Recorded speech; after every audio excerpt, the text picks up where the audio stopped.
Pasé 36 años secando las lágrimas de mi hijo, cubriendo sus deudas y creyendo, tontamente, que el amor le haría mejorar. Pero la noche que me miró a los ojos y me dijo, «Muérete de una vez. Me importa una mierda».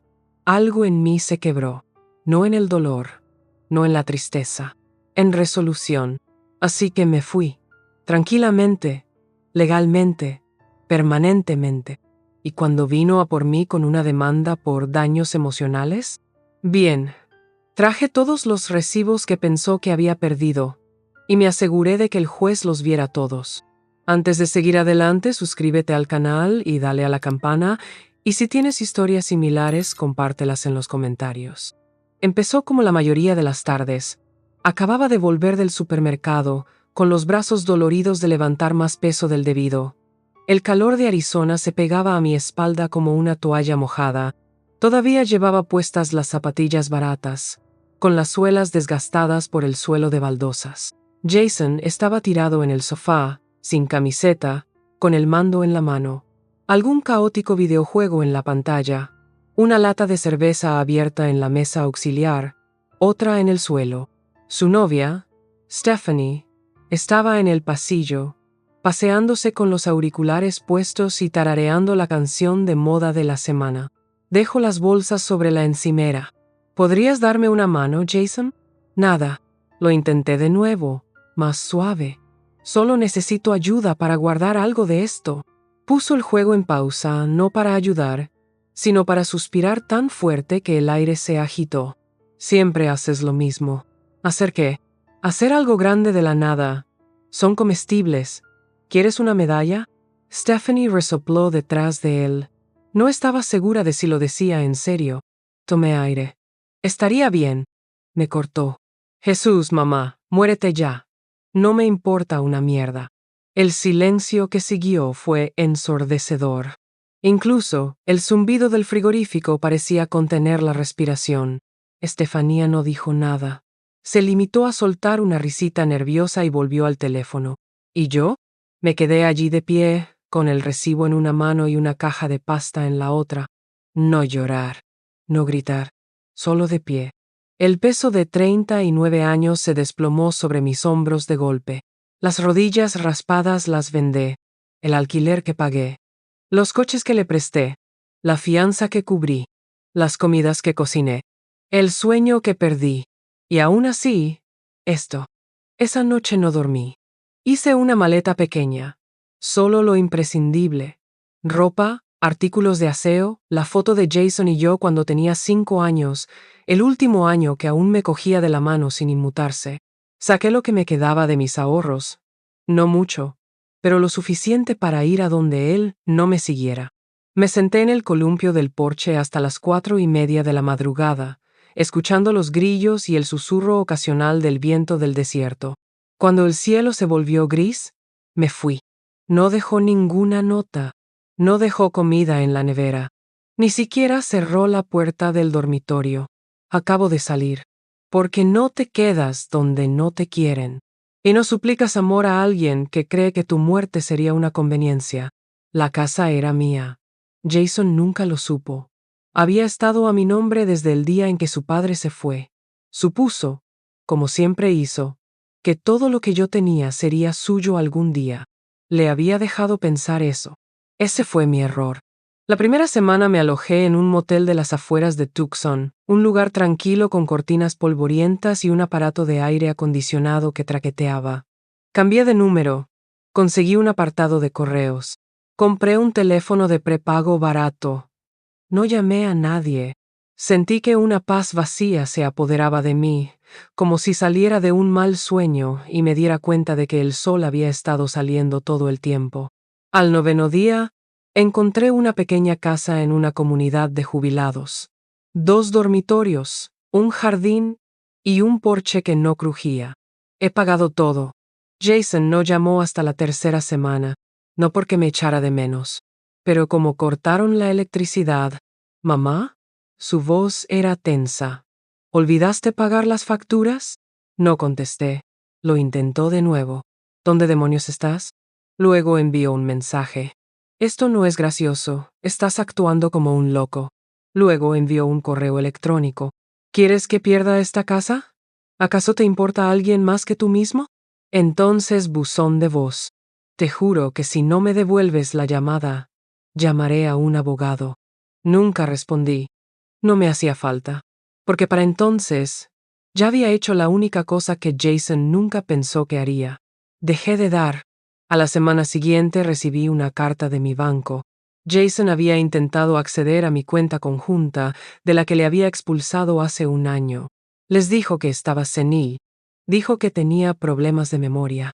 Usó esa voz, la suave que solo sacaba cuando hablaba con policías o caseros.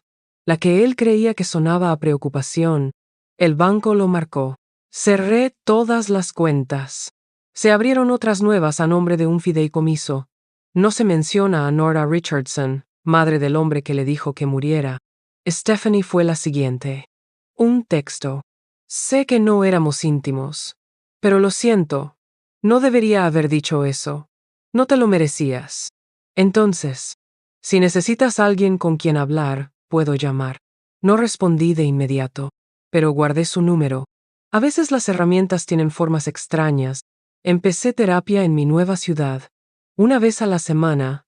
Mi terapeuta era una mujer llamada Camila, de unos 50 años. Voz suave. No me pidió que reviviera nada que yo no quisiera. Solo me dejaba hablar, o sentarme en silencio, o respirar. Dijo algo en una sesión que no he olvidado. Irse no es cruel. Quedarse en un lugar que te borra. Esa es la crueldad. Llevaba eso conmigo. Junto con las capturas de pantalla, los recibos y las notas de voz que había guardado en silencio a lo largo de los años, en los que Jason me llamaba estúpida, ingrato, una carga. No los había guardado para vengarme, pero porque algo en mí siempre lo supo. Encontraría una manera de hacerse la víctima. Empecé a plantar rosas en el patio trasero. Me uní a un huerto comunitario. Conocí a Rosa, que vivía 2 casas más abajo. Avispada como una tachuela, 72 años, paralegal jubilada con tolerancia cero para las tonterías. Un día me preguntó tomando el té, ¿qué te ha traído por aquí? Le dije simplemente, dejé a alguien que pensaba que nunca me iría. Ella asintió como si lo entendiera. Y lo hizo. La carta del tribunal llegó un martes. Una demanda civil formal. Jason Richardson contra Nora Richardson. Reclama angustia emocional, inestabilidad en la vivienda y trauma psicológico. Importe: 50. 0. Medidas solicitadas. Acceso inmediato a la nueva dirección de su madre y una restitución en su patrimonio. Rosa leyó la carta con las gafas bajas sobre la nariz. Luego sonrió con satisfacción. Es más tonto que cruel. No me asusté. Imprimí todos los recibos. Extractos bancarios. Transferencias de Venmo, facturas de la compra, estados de cuenta de servicios públicos, capturas de pantalla de textos, con fecha y hora. 5 años de papeles que muestran quién pagó, quién mendigó, quién aceptó. Rosa me ayudó a organizarlos en carpetas. Roja para las facturas, azul para los mensajes, amarilla para las declaraciones de los testigos. Llamé a Stephanie. Le pregunté si estaría dispuesta a firmar una declaración. No lo dudó. Lo haré mejor, dijo. Lo escribiré yo misma. La víspera del juicio, me senté sola en el porche, observando cómo el sol se ocultaba bajo los cactus. No estaba nervioso. Estaba cansado. No el tipo de cansancio que se arregla durmiendo. Del tipo que se instala en tu alma después de años de dar y nunca ser correspondido. Pensé en todas las madres como yo, encorvadas en formas ingratas. Nos decían que debíamos amor por mucho que nos rompiera. Y pensé, ya no. El juzgado estaba frío. Lo recuerdo más que nada. El frío en el aire, demasiado aire acondicionado soplando por demasiadas rejillas de ventilación. Parecía el tipo de lugar que te quería incómodo. Pequeño. Menos que. No lo estaba. Ya no. Me puse mi mejor blusa, una de color lavanda suave que conservaba desde mi último año detrás de la silla del salón. Rosa me la planchó. Inés, que ahora venía de visita de vez en cuando, me recordó que la dignidad no tenía un código de vestimenta, pero ayudaba a llegar con el aspecto de la mujer que nunca esperaron que apareciera. Entré en ese tribunal sin nada de ruido, sin armadura de maquillaje, sin historias tristes, solo una carpeta en mi mano, una mente clara y la verdad. Jason ya estaba allí. Se veía saludable, bronceado, cómodo, como alguien que había pasado la mañana ensayando líneas en lugar de buscar trabajo. Su traje era demasiado nuevo, demasiado apretado en los hombros. No paraba de ajustárselo, como si no encajara en el papel que iba a interpretar. Levantó la vista y me vio. La sorpresa parpadeó. Luego el ceño se frunció. Stephanie se sentó detrás de él. No cerca, no sonriendo, solo allí. La miré a los ojos. Asintió con la cabeza un pequeño gesto de complicidad. Le susurró el abogado de Jason, un engreído llamado Anthony algo. Jason se inclinó hacia él, con los labios apretados en un ceño dramático. Estaba ensayando el victimismo. Se le notaba en la mandíbula. Mayor, de ojos penetrantes. Todo en su cara decía: tienes una oportunidad. No me hagas perder el tiempo. Se ajustó las gafas. Miró el expediente. Luego nos miró a nosotros. Este es el asunto de Richardson contra Richardson. Demanda civil por daños y perjuicios basada en abandono y daño emocional. Se volvió hacia Jason. Señor Richardson, usted es el demandante. Puede comenzar. Y sin más, mi hijo se levantó y empezó su exposición. Señoría, empezó, este ha sido uno de los periodos más dolorosos de mi vida. Miró hacia abajo, como si buscara la tristeza en sus zapatos. Mi madre me dejó sin avisar, sin explicaciones, sin importarle cómo me afectaría emocional, mental o económicamente. Me desperté una mañana y se había ido. Ni siquiera dejó una nota. Miró hacia mí, con el rostro cuidadosamente torcido por la decepción. Es mi única madre. Toda mi vida he dependido de ella, y entonces... nada. Silencio. Ninguna llamada. No sabía si estaba muerta, si la habían secuestrado. El abandono fue traumático. Se secó la comisura de un ojo con un pañuelo. Stephanie rodó la suya. Continuó, envalentonado. Me cortó las cuentas a las que tenía acceso desde hacía años. No pude pagar el alquiler. Perdí mi coche. Mi salud mental empeoró. Me hospitalizaron 2 veces por ataques de pánico inducidos por el estrés. Esa parte era nueva. No estoy aquí para destruirla. Estoy aquí porque amaba a mi madre, y solo quiero reconocimiento por el dolor que me causó. Dio un paso atrás. Bajó la cabeza. El juez Morales le miró fijamente durante un largo segundo. Luego dijo: defensa, una mujer joven, agudo, tranquilo, sin paciencia para el drama. Su nombre era Lea. Rosa me había ayudado a encontrarla. Su señoría, comenzó Lea. Tenemos varias pruebas que presentar hoy. Levantó una carpeta, azul, gruesa, con la etiqueta Evidencia A, abuso documentado y dependencia económica.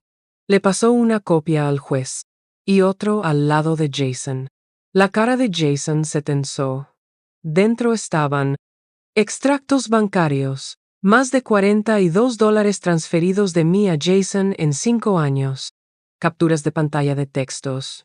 Eres un inútil. Espero que te caigas y no te levantes. Pagos con Venmo, cuentas de bar, entrega de comida, dinero para fianzas. Una lista notarial de todos los servicios públicos que pagué a mi nombre, mientras él vivía en mi casa sin pagar alquiler. Lea se volvió hacia el juez. Estos pagos continuaron incluso después de que el señor Richardson alcanzara la treintena. Mi cliente nunca le cobró alquiler. Siguió manteniéndole mientras estaba jubilada, viviendo de sus limitados ahorros. Lea pulsó el play de una pequeña grabadora. La voz de Jason, inconfundible. Eres una jodida carga. Debería haberme ido de aquí hace años si no fueras tan débil emocionalmente. Luego otro. Muérete ya. No me importa una mierda. Se oían las bolsas de la compra crujiendo de fondo. En la sala del tribunal reinaba el silencio. Incluso Jason dejó de inquietarse. Estaba impreso en papel crema. Limpio. Sencillo. Yo, Stephanie Lane, confirmo que en la noche del 3 de abril oí a Jason Richardson decirle a su madre, «Muérete de una vez». Me reí. Ahora me arrepiento. Pero sucedió. Más tarde, esa misma noche, le pregunté si se sentía mal. Dijo, y cito, «Volverá arrastrándose, siempre lo hace». Lo firmó. Con fecha. El juez leyó cada palabra. Luego levantó la vista. «Señor Richardson, ¿es esta la firma de su novia?» Jason asintió. ¿Sigues pensando que te abandonaron injustamente? Jason abrió la boca. Volvió a cerrarla. La juez Morales se sentó. Cruzó las manos. Este no es un caso de daño emocional. Este es un caso de explotación emocional a largo plazo. Se volvió hacia Jason. No fuisteis abandonados. Fuiste aislado. Hay una diferencia. Y por lo que se ve, fue hace mucho tiempo. El abogado de Jason empezó a hablar. Levantó una mano. Caso desestimado. Con prejuicio. Luego añadió. Y sugiero encarecidamente al demandante que considere la terapia. Jason no me dirigió la palabra mientras pasábamos el uno junto al otro. Tenía los ojos desorbitados, heridos. No por la culpa, sino por la vergüenza. Estefanía permaneció sentada en la galería. Le hice un gesto con la cabeza. Ella asintió. Entonces salí al sol de Arizona. Gratis. Antes de ser cruel, Jason era mío. Un bebé regordete y con cólicos que se aferraba a mí como si fuera la única ancla en un mundo lleno de ruido. Recuerdo la noche en que dejó de llorar por primera vez, no porque estuviera dormido, sino porque me senté en el suelo junto a su cuna y le susurré cuentos al techo. Cuentos de hadas inventados por mí. Rimas sin sentido sobre planetas y tortitas. Su pequeño puño se enroscó alrededor de mi dedo, y recuerdo que pensé, nunca se sentirá desamado. Eso es lo que te rompe, de verdad, cuando te das cuenta de que el amor por sí solo no construye un buen hombre. Tenía 29 años cuando lo tuve. Su padre, un hombre llamado Ray, se fue cuando Jason tenía 6 meses. Dijo que no estaba hecho para la vida familiar. Había encontrado algo más divertido en California, y nunca volví a saber de él. Así que trabajé. Duro. Pasaba 10 horas al día de pie en un salón del centro de Phoenix, retorciendo rizos y tiñendo raíces para mujeres que olvidaban mi nombre a menos que me equivocara con su color. Jason creció en la trastienda de aquella tienda. Coloreaba en el suelo mientras yo barría el pelo y fingía que no me dolían las rodillas. Solía traerme dientes de león, pequeños puñados amarillos aferrados como un tesoro. «Eres la mejor mamá», decía. Y yo le creí. Incluso cuando empezaron las rabietas, incluso cuando los profesores le llamaban por su mal genio, incluso cuando empujó tan fuerte a un compañero de clase en tercero de primaria que tuvieron que llamar a una ambulancia. «Es sensible», les dije. «Solo está pasando por algo». Pero el algo no pasó. Evolucionó. Empezó a robar. Al principio no cosas grandes. Chocolatinas, cuadernos, bolígrafos. Pero entonces el dinero de mi bolso. Cuando me enfrenté a él, lloró. Dijo que tenía hambre, que no quería preguntar, que era solo un error. Le creí, porque eso es lo que hace el amor. Excusa. Reescribe. Pide que el momento sea más pequeño de lo que fue. Me lo dije a mí mismo. Es solo un niño. Pero los niños se convierten en hombres. Y las excusas se multiplican. Se saltó las clases. Suspendió 2 semestres.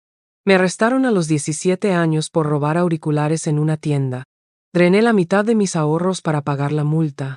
Dijo que lo sentía, que era solo la presión de grupo, que quería hacerlo mejor. Lo inscribí en el colegio comunitario. Le compré los libros. Trabajaba los sábados en la peluquería para poder pagar la gasolina de su coche.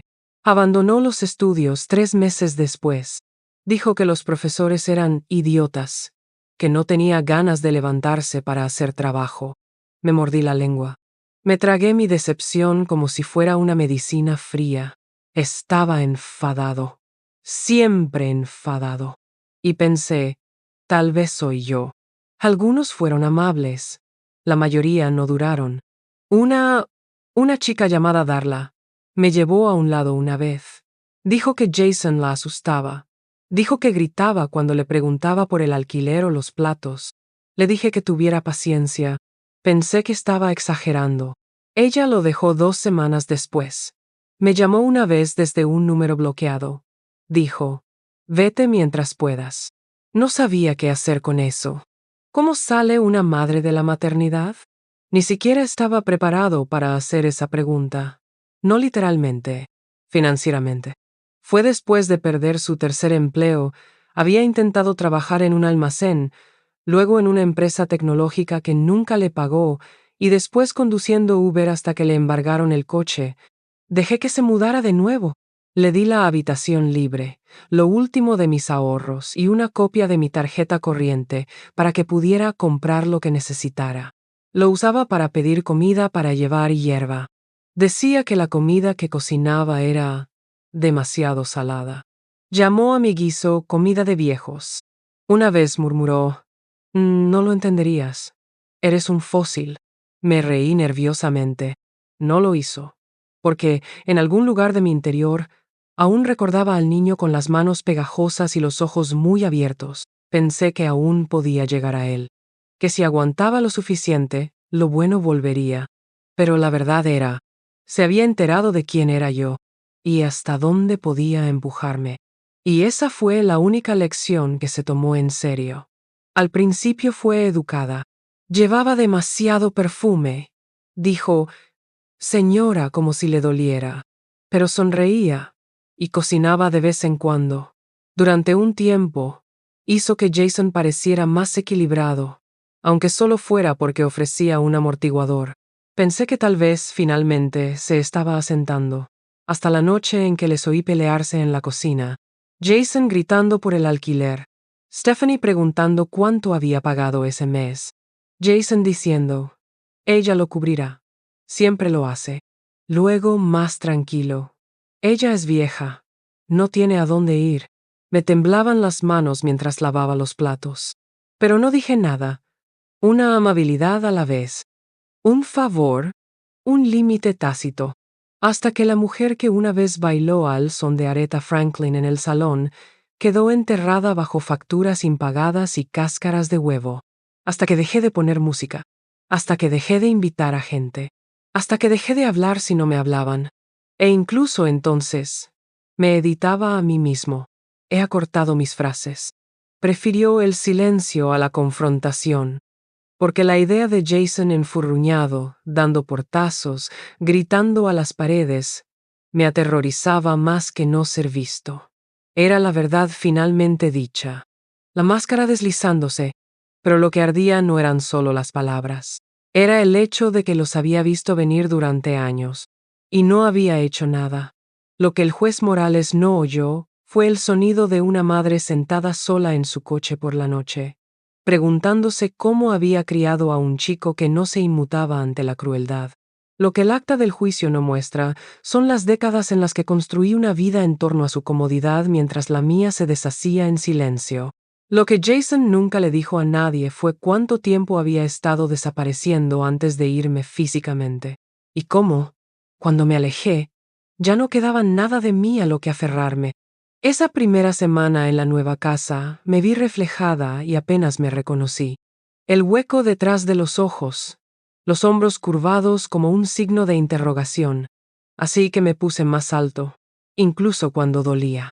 Volví a poner música, primero baja y luego más alta. He regado plantas. Llamé a Rosa para que me prestara una paleta. Horneé algo sin nadie a quien alimentar excepto a mí. Y poco a poco, la mujer que Jason borró empezó a respirar de nuevo. Pero el día que puse su nombre en la lista de testigos y supe que tendría que escuchar sus propias palabras delante de un juez, ese fue el día en que me volví completo. El tipo de abandono más peligroso no es ruidoso. No son maletas tiradas por las escaleras, ni portazos, ni últimas palabras gritadas desde los porches. Es tranquilo. medido. Empieza con pequeñas cosas, como guardar tu taza de café favorita, cambiar el PIN de su cuenta corriente, hacer copias de documentos y etiquetarlos con una letra que tu hijo no reconozca. Todavía no es venganza, pero es el comienzo de la libertad. No fue el peor día. Sin gritos. No hay platos tirados. No hay amenazas. Jason pasó junto a mí en el pasillo. No dijo hola. No levantó la vista de su teléfono. Chocó mi hombro como si fuera un mueble y murmuró: «Muévete». Me hice a un lado, y entonces me di cuenta. Ya no era madre. Yo era un cuerpo en su camino. Me quedé allí 5 minutos enteros después de que desapareciera en la cocina. No porque estuviera esperando, pero porque me di cuenta de que era la última vez que lo permitiría. Empezó con algo pequeño, una caja de zapatos. Dentro, un recibo de comestibles de enero, 117.34. Todos los artículos que Jason pidió. Una captura de pantalla de Venmo, $90, alquiler pendiente, sin reembolso. Una impresión de sus textos: paga la maldita cuenta, no soy tu criada. Solo dame la tarjeta, Jesús. Un correo electrónico de su tercer empleador ese año, despidiéndole. El motivo: comportamiento poco profesional reiterado, incluidos gritos a la dirección. Lo etiqueté. Por si acaso, llegó una noche, en forma de llamada telefónica. Estaba en la lavandería. Caminaba por el pasillo susurrando al teléfono. No, ella no lo sabe, dijo. Él le dijo que ella está en el gancho para el coche. Otra vez. Una pausa. Quiero decir, sí, está mal, pero ella es vieja. Ella cederá. Otra pausa. Luego más suave. Sí, a veces me siento mal. Pulsa. Apreté la palma de la mano contra el secador. Dejé que el calor me impidiera tiritar. No me enfrenté a ella. Acabo de añadirlo al archivo mental. Empecé a buscar en Google frases como: ¿cómo revocar el poder a un hijo mayor de edad? ¿Cómo proteger la jubilación de una reclamación judicial? ¿Qué hacer si un hijo adulto se vuelve verbalmente abusivo? Cada sitio decía lo mismo con palabras diferentes. No estás obligado a sufrir, ni siquiera por la familia. Esa frase se me quedó grabada. La copié en una nota post-it y la pegué en el cajón de mi mesilla de noche. Junto a ella, pegué una foto mía de cuando tenía 20 años. Una versión de mí con pómulos altos, ojos brillantes y un sentido del estilo que hacía años que no tocaba. La miraba cada noche y se lo prometía. No te has ido. Solo esperando. Nos conocimos en la sala de correo. Estaba sacando un pesado paquete de un armario. Las manos le temblaban ligeramente por la edad, pero estaba decidida. Me ofrecí a ayudar. Ella se negó. Entonces me miró, con ojos penetrantes tras sus gafas. «Eres nuevo aquí». «Solo de visita», mentí. «Pareces alguien que se va de más de un sitio». Eso me sobresaltó. Se presentó. Me dijo que era una asistente jurídica jubilada que no soportaba a los tontos, ni siquiera cuando estaba casada con ellos. Esa misma semana, tomamos el té en su porche, y le conté todo. Nunca pestañeó. «Acabo de escuchar». Entonces dijo: «¿Sabes lo que tienes, verdad?» «¿Qué?» Abrí una nueva cuenta de ahorros con otro nombre, utilizando mi segundo nombre y mis iniciales de soltera. Transfirió dinero lentamente. Tranquilamente. 100 aquí, 200 allí. Jason nunca se dio cuenta. Pensó que presupuestar significaba que dejara de comprar refrescos. Guardé la tarjeta en la guantera, detrás de los papeles del seguro, y volví a llevar dinero en efectivo. Billetes enrollados, atados con un elástico, enterrados bajo los pañuelos de mi bolso. Viejos hábitos. La citación llegó en un sobre de papel manila, pegado con cinta adhesiva en el buzón comunitario de Rosa. «Usted ha sido servido». Rosa lo encontró antes que yo. Llamó a mi puerta con una mirada que había llegado a reconocer rabia y oportunidad a partes iguales. «Bueno», dijo, abriéndolo de un tirón. «Tu hijo ha perdido oficialmente la maldita cabeza». Los papeles eran surrealistas. Jason me estaba demandando demandándome, alegando que le había abandonado. Le causó angustia psicológica. Le dejó sin hogar y emocionalmente destrozado. Quería $50 por daños y perjuicios, más la revelación de mi nueva dirección. A efectos legales, escribió. Leí las páginas 2 veces. Luego los colocó tranquilamente sobre la mesita. De acuerdo, dije. Vamos a enseñarle cómo es el daño de verdad. Rosa sacó su bloc de notas amarillo. Primero, dijo, conseguimos un abogado de verdad. Conozco a uno. Antigua abogada de familia. Se come a los hombres frágiles para desayunar. La llamamos esa tarde. Por la noche, ya teníamos una estrategia. Mi trabajo era recogerlo todo. Recibos, buzones de voz, capturas de pantalla, declaraciones, testigos. Stephanie fue la primera en responder. Le pregunté si estaría dispuesta a testificar. No lo dudó. Eres el único que ha sido amable conmigo. Me envió una carta mecanografiada y firmada. Yo estaba allí la noche en que Jason le dijo a su madre, muérete. Me reí del susto, no de la crueldad. Jason es volátil, manipulador y abusivo. Lo dejé semanas después. Nora pagaba el alquiler, la comida y las facturas. Jason nunca mostró gratitud.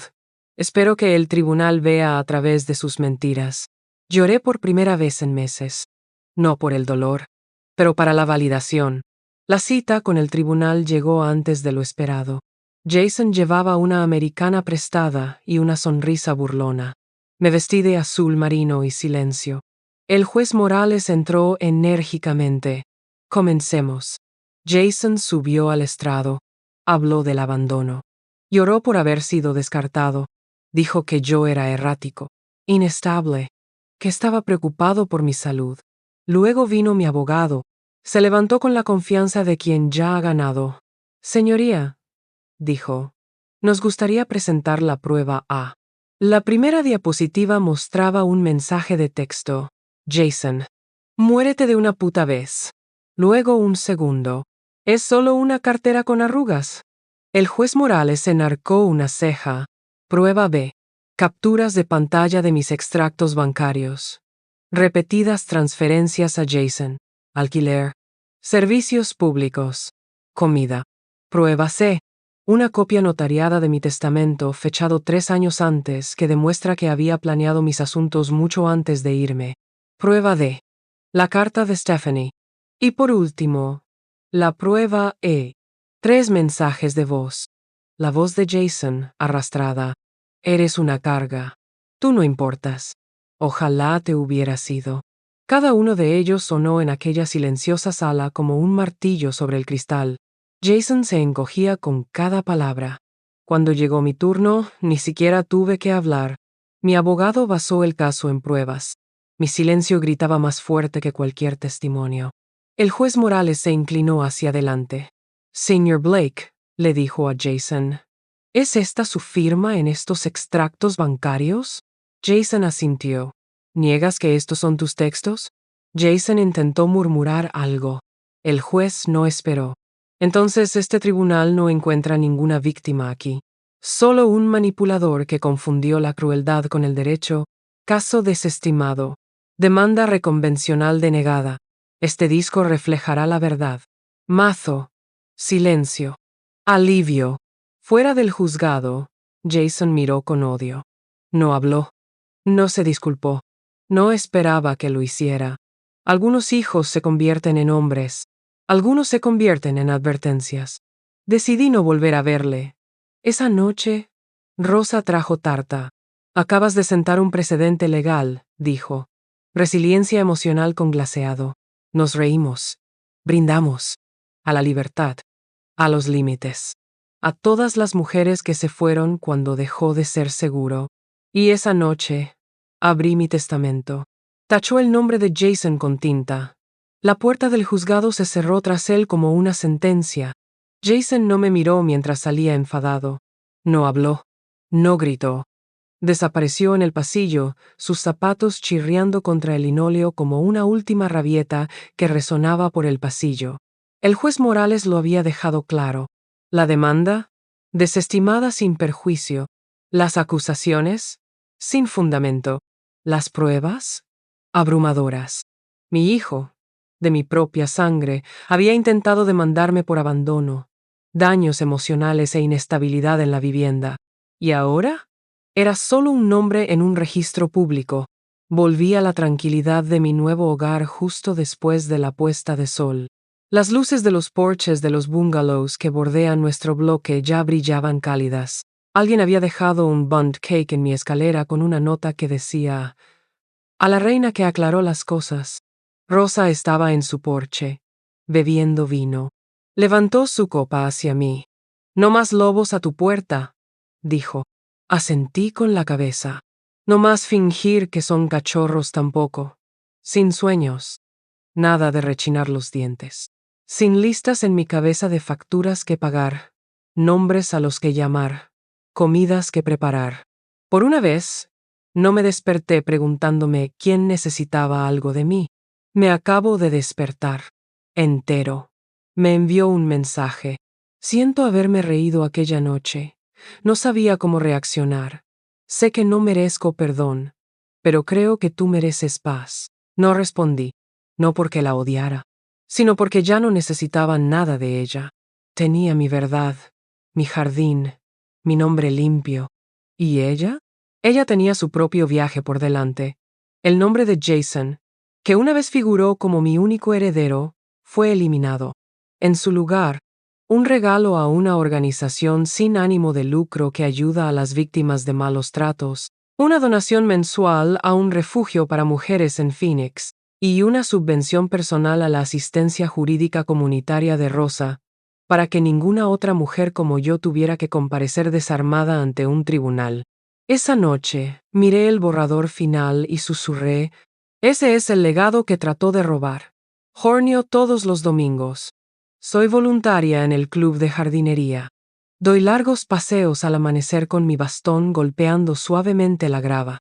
Y me río con las mujeres que también han sido quemadas por su propia sangre, porque a veces la única forma de curarse es reír más fuerte que el recuerdo. Cuando los nuevos vecinos me preguntan si tengo hijos, sonrío amablemente y les digo: ya no. Es una puerta que se cierra silenciosamente desde dentro. Cuelga un cartel.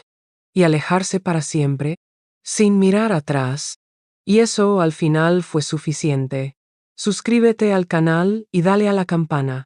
Y si tienes historias similares, compártelas en comentarios. Gracias.